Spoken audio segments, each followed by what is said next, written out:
Ukraine যুদ্ধে drone এখন সবচেয়ে বড় ও বিধ্বংসী অস্ত্র হিসেবে আবির্ভূত হয়েছে, যা শত মাইল দূরের লক্ষ্যবস্তুতে নিখুঁত আঘাত হানতে সক্ষম।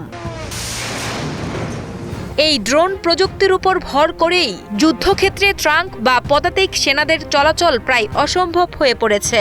আর এই আধুনিক ড্রোন যুদ্ধের সমীকরণ বদলে দিতে এবার পর্দার আড়ালে এক বড় পদক্ষেপ নিয়েছে বেজিং ও মস্কো। ইউরোপীয় গোয়েন্দা সংস্থাগুলোর গোপন নথি এবং রয়টার্সের অনুসন্ধান অনুযায়ী চীনের সামরিক বাহিনী গত বছরের শেষ দিকে বেজিং এবং পূর্বাঞ্চলীয় শহর নানজিং সহ বিভিন্ন সামরিক স্থাপনায় গোপনে প্রায় ২০০ রুশ সেনাকে অত্যাধুনিক ড্রোন ব্যবহার ও কৌশলগত যুদ্ধ প্রশিক্ষণ দিয়েছে। প্রশিক্ষণের পরপরই এই সেনাদের একটি বড় অংশ সরাসরি ইউক্রেনের দোনেস্ক অঞ্চলে ফ্রন্ট লাইনে ফিরে গিয়ে যুদ্ধ শুরু করেছে। গোয়েন্দা তথ্য অনুযায়ী এই প্রশিক্ষণের ভিত্তি ছিল ২০২৫ সালের ২ জুলাই বেজিংয়ের দুই দেশের সামরিক কর্মকর্তাদের মধ্যে সই হওয়া একটি আনুষ্ঠানিক চুক্তি। এই দ্বিভাষিক চুক্তি অনুসারে সমসংখ্যক চীন সেনারাও রাশিয়ার সামরিক স্থাপনাগুলোতে প্রশিক্ষণ নেওয়ার কথা রয়েছে। ইউরোপীয় কর্মকর্তারা মনে করছেন, এই পদক্ষেপের মাধ্যমে চীন এখন ইউক্রেন যুদ্ধে আগের চেয়ে অনেক বেশি সরাসরি জড়িয়ে পড়েছে।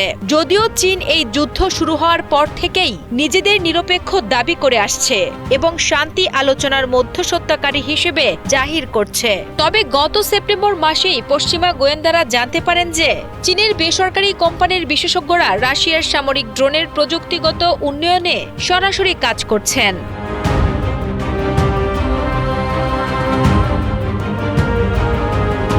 ২০২২ সালে ইউক্রেন যুদ্ধ শুরুর ঠিক কয়েকদিন আগে চীন ও রাশিয়া একটি সীমাহীন কৌশলগত অংশীদারিত্বের ঘোষণা দিয়েছিল।